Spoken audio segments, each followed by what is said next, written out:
Guys, welcome back to the Movement Underground for another underground gear review slash what is up with cupping. So my goal for this video is to kind of shed some light onto this whole mysterious world of cupping, what it is, what it isn't, what I like to use it for, and some of the science that we have currently to support its use in a clinical setting. Then we're going to get into a review video looking at the AchedAway cupper, the pneumatic cup with the red light built into it. So I want to kind of use this video as a way to kind of look at the theory, or really this 30,000 foot view of when, where, why, and how we're going to use cupping for sports, rehab, or just general body work. So I hope you like it. Stay tuned.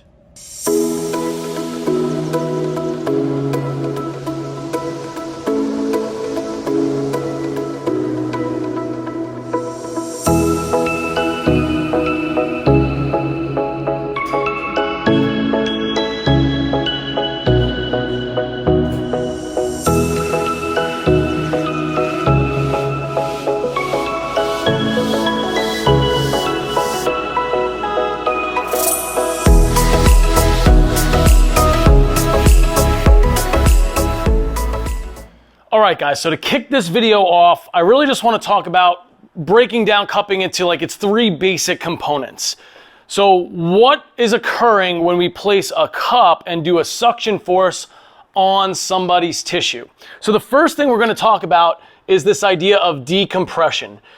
Using a decompressive force versus a compressive force. So most of our manual therapies are compressive in nature. If you're talking about body work, using your hands, using a tool, most of the things that we do are compressive in nature, where we're pushing layers of tissue together, maybe in order to get some slide and glide. So by virtue of an opposite action, decompression is one of the three main effects of cupping, okay? The second effect of cupping is really kind of this neuroenzymatic response. And what I mean by that is really kind of breaking this down into two subsets. The first is going to be a nervous system response. So just like anything else we do to the body, there is going to be a neurological response by the brain. So this is taking a little bit less of a mechanical approach, right? Decompression would be a mechanical effect of cupping, whereas the neuroenzymatic effect is really going to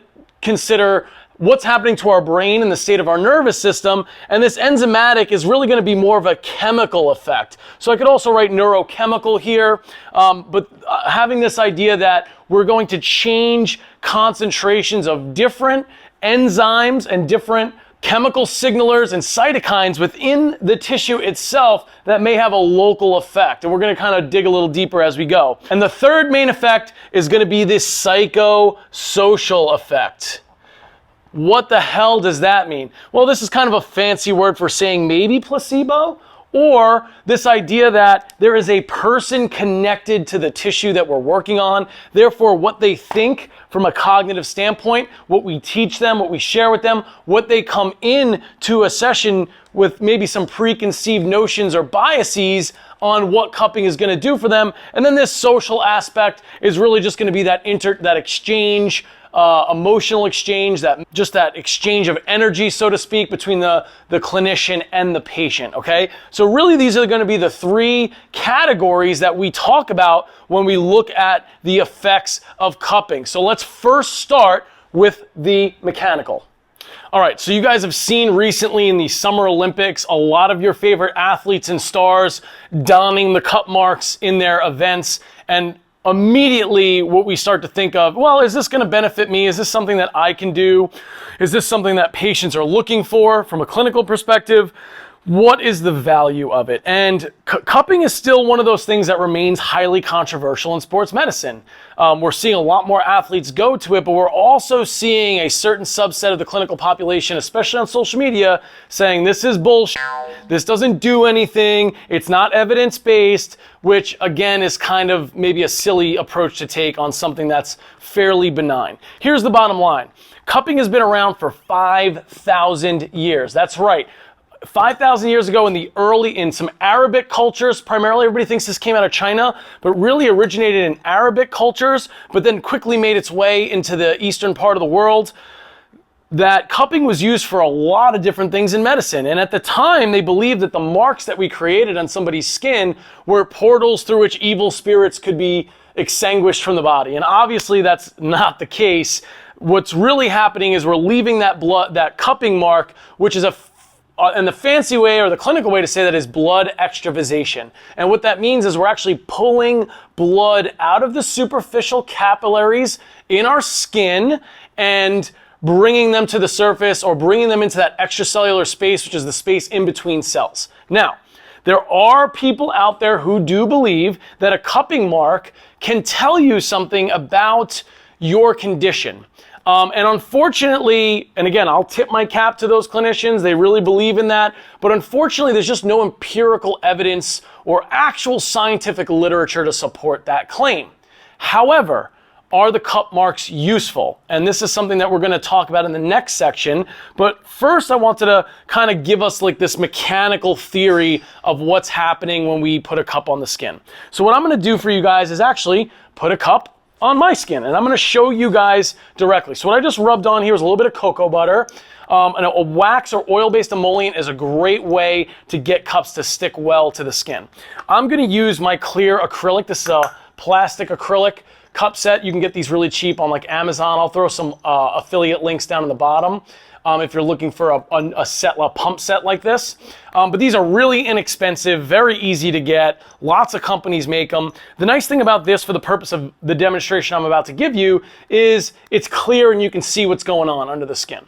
So if I go ahead and put this cup mark on, I'm just going to give myself 2 pumps here. Immediately what we see, let me just get this thing off here. Immediately what we see is my skin gets sucked up into the belly of that cup. What this represents is mechanical decompression of tissue, right? So I'm not, expelling evil demons or spirits from my body. I'm simply creating a suction force or a traction force on the tissue that is going to separate the individual layers of tissue. So what we're looking at are the individual layers that make up our tissue. Starting at the top, we have our skin layer, followed by our superficial fascia, and then you'll see down towards the bottom our deep fascia and our muscle. Now these layers are connected by looser connective tissue, collagen strands, that give our skin some mobility and our tissues mobility on each other and allow them to slide and glide, but also give them an end range point. Now we're going to take this into an ultrasound video, and this is real live human tissue, and as we start to put that cup on, what you're going to notice is the distance between the skin and the deep fascia starts to increase, like you're seeing now. And that space acquisition is really what is just representing this idea of mechanical decompression of tissue, or being able to kind of pull these layers apart. And especially when it comes to interlayer glide, this is the main reason why cupping can promote some form of mobility. Okay, so now that we had the decompression talk, this kind of segues nicely into one of the main ways that I like to use cupping, and that is around scars. So we talked about how the different layers of tissue create separation when we create that traction force. Now, imagine if you have an area of your body, like for example on my knee here, where we have a post-surgical scar or maybe some tissue trauma previously, and that scar doesn't want to move. We've all seen patients or clients or people that have scars that are really stuck. Now, you might be wondering, I wonder if that's the case for me. So if you have a scar, what you could do is just gently move the skin around that scar, and that skin should translate freely and easily. I'm not grabbing my skin and like really giving it what's for here. I'm just kind of sliding that skin gently over the underlying tissue. It should slide freely, okay? So if you have a scar and that tissue doesn't slide freely, that is a fantastic use for cupping. In those situations, I always go to my rock pods. So these are silicone cups made by Rock Tape. And full disclosure, I teach for Rock Tape, so I'm a bit of a fan. But the reason I really like these silicone pods, even though we can't see through them like the acrylic set that we talked about, the really nice thing about these silicone ones is that thick rim, and these are great for cupping with movement. right? So we talk about this idea that I can create some external glide of, maybe mobilizing or manipulating the cup on the skin.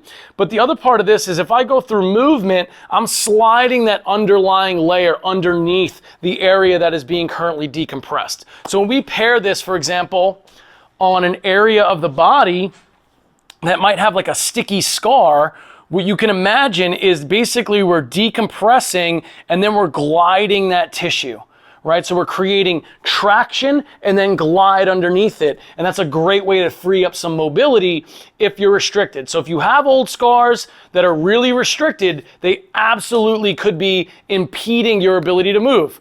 For example, imagine if I were to take a staple and staple my shirt to my body. Doesn't matter where I move the rest of my upper body, I'm gonna feel that staple tugging under that shirt because we have to be able to slide around under our skin. And that's a really important aspect of mobility. So that's one of the main reasons I love cupping is around scars. Next part of this conversation is the neurochemical conversation. Now, we understand that anytime we touch an area of our body, we are sending a mechanical stimulus that's stimulating receptors in our skin and fascia and tissue up to the brain for interpretation. Now the brain, based on past experience and current information coming from your body, is going to change different concentrations of neurochemicals related to neuromuscular tone, right? So how tight or loose you feel as far as movement ability. But more importantly than that, just kind of like the state of well-being. And so anytime we use a touch modality, cupping included, we are taking advantage of that neurological pathway that tends to calm the nervous system down, make us feel a little bit better, reduce pain, and the like. So anytime you look at research, looking at massage and pain, cupping and pain, instrument-assisted soft tissue mobilization and pain, joint mobilizations and pain, you'll notice that all of that research is going to be very positive in those correlations because we're using touch as a way to influence the state of our nervous system. But let's shift gears a little bit and talk more about this chemical or enzymatic side of the equation. Now, when we create that blood extravasation under the skin, again, I'm going to go to my pump set here really quickly just to demonstrate this. And this is going to be one of the highlighted uses that I kind of talk about as like a personal favorite go-to use for cupping. So I don't use a ton of cupping generally in my sessions, but I do use it for very specific situations. Now, one of those situations is a situation very similar to this. I like to use cupping around superficial tendons that don't have very good blood supply. So for example, lateral epicondylitis or tennis elbow is a really common injury and complaint that a lot of people have when we have inflammation or irritation of these tendon attachments to the bone. Now, the reason why tendonitis is such a pain in the ass injury is because tendons, generally speaking, have very poor blood supply. So enter the enzymatic conversation. By creating this traction force, what I'm creating is blood extravasation. I'm pulling blood from the superficial capillaries in my skin and I'm releasing it into the space in between the cells. Now, as this suction continues, I'm going to get more and more of that blood blistering effect, right? Especially if I increase the amount of suction, that will expedite the process by which that happens. Remember, capillaries are very, very, very small blood vessels. They allow for the free exchange of nutrients and oxygen through those capillary walls into the surrounding tissues. This is how our muscles and all of this connective tissues in our body receive that blood supply. And so by pulling that blood out, what we create is a cascade of enzymatic responses. So I pull my cup off and what's left is this red mark. Now I didn't leave it on there for an awfully long time, so I have a faded pink mark, but if I left this on for 5 or 6 minutes, you're definitely gonna see a really dark, hickey looking like bruise. That bruise is going to be handled essentially by my immune system. And my immune system is going to send in healing factors and enzymes to now clean up and deal with the tissue damage or the perceived tissue damage that just took place here. One of those enzymes is called heme oxygenase 1. And I'm going to flash a quick little research paper up here in the corner. But heme oxygenase 1 is a way to break down that blood extravasation that was pooled into that extracellular space. And what that does is it has a very anti-inflammatory, anti-cell death component to it. So when you guys think about cupping for insertional tendinopathies or tendon issues, those are going to be great because we're basically fighting fire with fire. We're creating a little bit of a soft tissue trauma locally to that area, but in doing so, we're kind of restarting that inflammatory process and bringing in some of those healing agents. So one of the ways I like to use cupping, again, just to recap, is around superficial tendons that are inflamed and or irritated. I think those are really great areas to use cupping in. Okay, I want to do a quick little product review of the AchedAway cupper. So I was sent this a few months ago, and just for full disclosure, AchedAway has not paid me to endorse this product. They simply sent me one to review for you guys. And I don't like to do a product review unless I've used the damn thing for at least a few months in my own practice.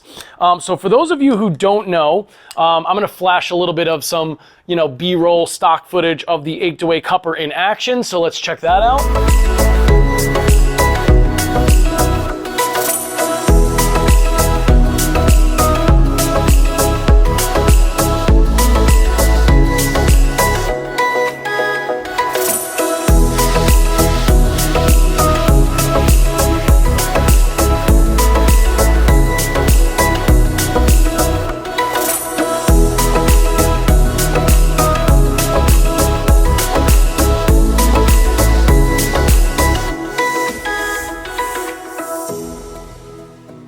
I just wanted to give you guys my thoughts on this product. Now, let's start with the pros. I really do, for those of you who don't know, I am a huge red light therapy fan. As you might see behind me, I have a huge red light therapy array that I do use frequently for recovery and treatment with my athletes and clients. That's going to be a separate video, so stay tuned for that. So I do love this idea that they've paired kind of this idea of a cupping force with the red light laser, right? So as it turns red, now we have the red light therapy on, and this is a really terrible spot on my body to do this. So let me try another area that might make more sense. There we go. So we see that as that tissue is drawn into the cup, we get that red light exposure on there as well. Now, I believe the output of this is pretty low. This is a super luminous diode that they've used. So as you can see, it's one of these compared to, maybe 100 or so on here. So the power output on this is going to be quite a bit lower than the power output on an actual red light or low power laser array. With that said, I think it's a really cool idea, and I definitely think they are very complementary therapies. So in my course, End of the Ice Age, for those of you guys who might be interested, End of the Ice Age is a modern approach to the acute care of injuries and post-surgical trauma. I'll send a link in the description below for this video if you guys are interested in End of the Ice Age. Right now we're doing a sale on it, 25% off using the code IceAgeRemix. But I talk about this idea of stacking therapies or stacking complementary therapies. And I think red light is one of those things that's very stackable, meaning that you can do it simultaneously with almost any other modality. And so I really love that they incorporated that. I really like that they've incorporated a pneumatic cup, right? So this is self-contained little unit. It recharges, using a USB-C with an internal battery. And I actually got it right out of the box, and I use this. God, I must have had at least 2 hours of runtime on it before I needed to recharge it, and that was without charging it up at all.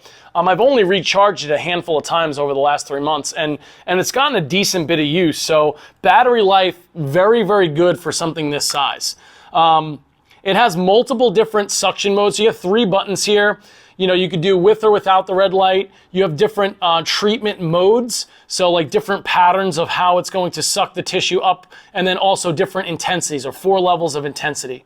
So I like that it's highly controllable. It's very simple, easy to use. It's fairly easy to clean. You can just unscrew this little cup attachment, and it exposes kind of all the intricate components in here that you can wipe out. I just use a Clorox wipe or a disinfectant wipe. Really does a good job of cleaning this out. And then you can replace this little foam ring. And again, this is meant for like capturing any like oils or sweat or anything like that while maintaining a good seal for the unit. So this is kind of where this is sucking in, so you're not sucking anything into the actual unit. So these little rings are replaceable. They're like little felt rings. And all you gotta do is like screw it together, and it has a nice little rubber seal on it, and it seals together really well. You'll notice this has a little bit of a key ring on it, and this is actually like a leash component. The one of the drawbacks I see to this thing is that it's pretty heavy. And so if it's sucked on your skin, it does have a tendency to want to fall off, and then obviously you're taking a $300 cup unit and it's dropping to the floor. That's one of the reasons I really love my rock pods, because even if I'm doing cupping with movement and one of these decides to take a dump and fall, it's a silicone cup, no worse for wear, just wash it and reuse it. With this one, we have to be quite a bit more careful. So I don't do cupping with movement, and cupping with movement is really one of my favorite ways to use cupping, because I really like this idea of getting fascial glide. This is a unit that I'm using quite a bit more in a stationary sense, because again, it is expensive and I don't want to break it, and if it falls off and falls from, somebody standing, you're gonna have, again, it's fallen a bunch of times and it hasn't broken yet. A couple of times it's taken some pretty bad falls. Even today, as we're filming this, it's taken a couple bad falls, and it's still pretty durable. So in terms of workmanship quality so far, it's stood up to some abuse. But again, I do have that concern that I'm gonna break it. One other drawback to this cupping unit is that it is just one size. Another reason I like, these acrylic sets, multiple size cups. You can even get ones that have a curve in it. The reason I love my rock pods, multiple sizes, 4 different sizes of cups for different areas of the body. This is pretty much, you get one size, and it really doesn't necessarily work for, like I was trying to demonstrate on my arm, my leg, my knee, my Achilles. A lot of the areas that I really like to do this, it's a little tougher to do it with this. So if AchedAway came out with different sized attachments, that would be pretty cool. I think that would be a really great idea for them to maybe build some versatility with this product. Maybe even a curved cup that would grab on better to a limb, or something like that has a curved area of the body, which is a lot of our body, guys, right? But with that being said, I think it's a really cool little product. So AchedAway was kind enough to give us an affiliate code, so you can use the code underground at checkout and you can get a small discount on these. Again, they are a little bit higher on that price range. So, again, for a cupping set like this, acrylic cupping set, usually 40, 50 bucks. On Amazon, you're getting an acrylic pump set. The rock pods are gonna come in at like $35. So the silicone variations of these cups are very attractive, especially if you're just getting into cupping. These are highly versatile, moldable to the body, easy to clean. And we also have education that goes with this. I gave you guys a 10-minute crash course on cupping. Rock tape goes quite a bit deeper. A 6-hour course with practice that includes the cups. So if you're looking for a cupping certification, I highly recommend the Rock Pods course. But as far as AchedAway goes, I give this like a B or a B plus as far as modalities. If you're just getting started, this might break the budget. But if you're an established clinician and you're looking for a novel tool that is going to definitely turn some heads and get some attention, the AchedAway cupper has that in spades. My clients love it. My athletes love it. When I first got it, people were super excited about it. People are still excited about it. I'm excited about it. I just like to see innovative products like this hitting the sports medicine and therapy space, because they're a lot of fun to toy around with. But I will say, because this is paired with the red light, and it's really going to be mostly used for static cupping, that insertional tendinopathies, low back pain, upper trap discomfort, any area that's not sliding and gliding well and might have an inflammatory component is going to be where I bust out the AchedAway cupper. Again, that code is going to be underground. I'll leave a product link in the description below. I'll actually leave links for all of these things that you guys can check out. If you have any questions, comments, do you disagree with me on anything that we talked about today when it comes to cupping?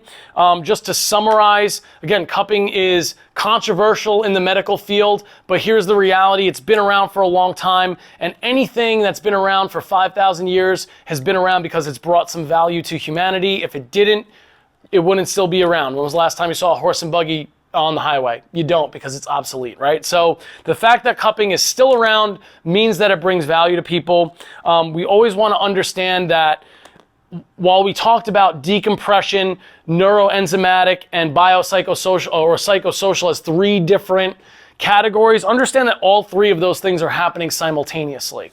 And we can harness aspects of those effects depending on what we see in front of us. And my favorite ways to use cupping are going to be for the decompressive nature, especially around scars, and also thick fascial sheets like maybe the lateral hip, thoracolumbar fascia in the lower back. I think those are really great areas to add some decompression for tissue slide and glide. And I also really like it around tendinous insertions that are inflamed, that don't have very good blood supply. So think your tennis elbow, Achilles, plantar fascia, rotator cuff, biceps tendonitis, those kinds of things, I really do like cupping for. Cupping isn't for everybody. There is quite a long list of contraindications, which I'm not going to get into this video. You need to go get yourself certified. Definitely check out a rock tape course, because we go into all the nitty-gritty of who's a good candidate for cupping and who isn't. But there are also plenty of other education providers out there who are doing a good job of educating consumers on cupping. So I hope you guys like this video. I apologize for not posting more, but you will see more on YouTube in 2021, that I assure you. We are going to do a red light demo video coming up next. Again, for those of you guys who might be interested, check out End of the Ice Age, a modern approach to the acute care of injuries. We talk about red light quite a bit in that course. I'll leave that link below as well. If you do like what you see, please hit that subscribe button. More educational content coming at you from the Movement Underground. My name is Mike. Thank you guys so much for your attention, and have a great day.